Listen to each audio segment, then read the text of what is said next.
You're not ready. You don't have a helmet on. Najib doesn't have a rifle right now. How is he ready? It's like having 26 kids that I have to watch after. It really is. Ready would be on the road, staged, ready to move at 8:30.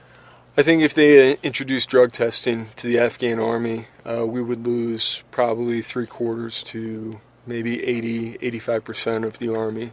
It requires telling them almost 30 times, don't do this, don't do this, don't do this, don't do this, don't do this. Come on, let's go!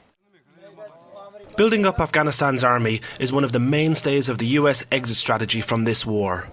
It now stands at around 80,000 soldiers, but President Obama recently announced he wants to triple that number.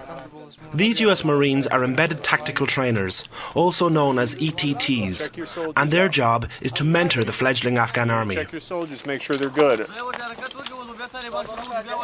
Someone's got a helmet on backwards. They all still got their weapons slung on their shoulders like it's not a fucking combat patrol.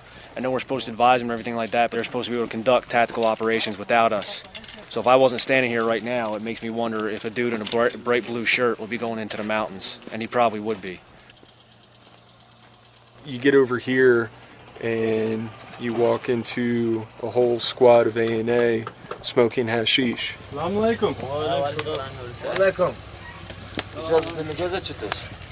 They don't understand that the use of drugs, it affects the way that they accomplish their mission. Ultimately, it affects their ability to protect their nation and get Afghanistan on its feet. Assalamu alaikum. Singe, Juri. Who's smoking hashish around here? Who's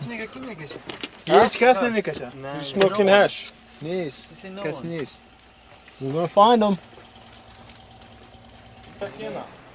Soldiers come out without helmets. Soldiers come out missing a lot of gear. There's inspections that need to be done before we step off on a patrol. Right now, we're not going to go on the patrol. Tell him to come over here. Come here. What kind of cigarette is that?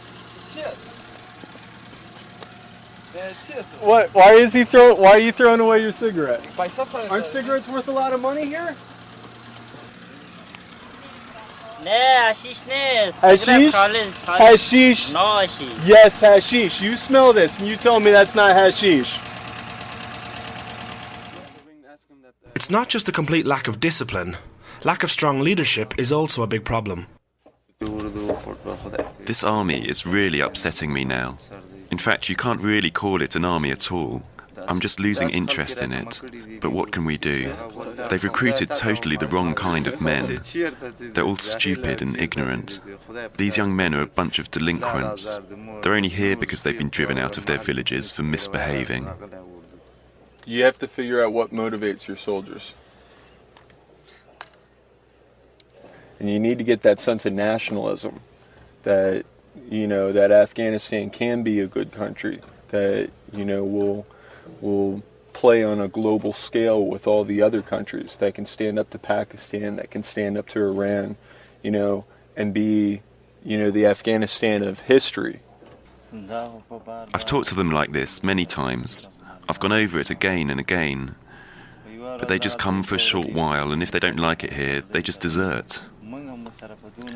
I don't get along with them, and they don't get along with me.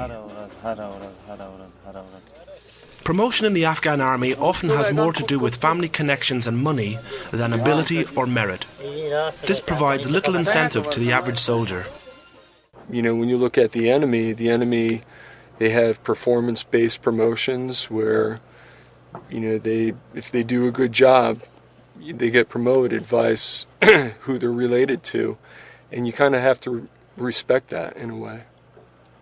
He doesn't have any of his gear on. You're not ready. You don't have a helmet on. Najib doesn't have a rifle right now. How is he ready? Ready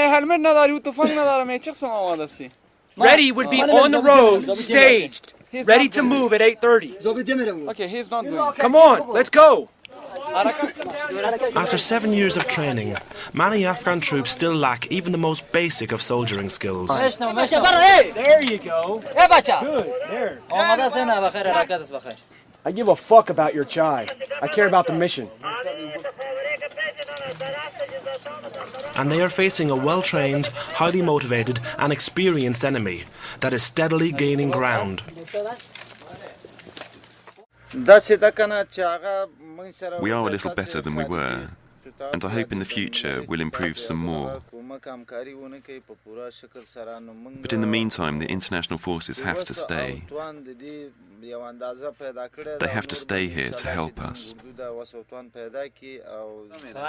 If things go on as they are in Afghanistan, then it's just going to get worse and worse. It will never get any better.